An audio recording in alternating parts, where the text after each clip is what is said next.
ভাই আমি কি হাগল? আই তো আজকে এক সপ্তাহ ধরে আমি সিআইডির আন্ডারে।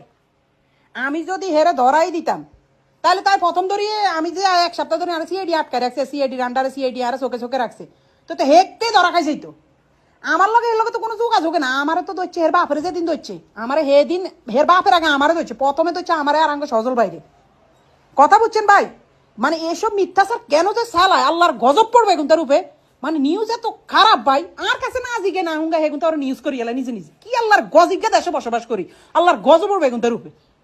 মানে কি একটা অবস্থা ভাই। আমি এসে সিআইডি কান্ডার আরে কালকে বিকাল 3টা বাজে সিআইডি ছাড়ছে, আরে কালকে বিকাল 3টা বাজে ছাড়ছে। আল্লাহ গেল কোনো যোগাযোগ নাই, কিছু না। হে বেলে নোয়াখালী গেছে, হের ফ্যামিলির মধ্যে মাত্র আমি ওই আহাত বের লগে দুলাবাইর লগে কথা কইছি। দুলাবাইকে তোর নাম কেন মানুষ বলে আমি বুঝলাম না। কি রে ভাই, এখন আঙ্গু টিমের মধ্যে আরো একটু সিনা পরিচিত দে অন বুঝে আইফুট কি মারাটা খাইম, এটা কোনো কথা? এটা না আমি কিছু ভিডিও বানাইছি আর ফেসে ছাড়তে আসি।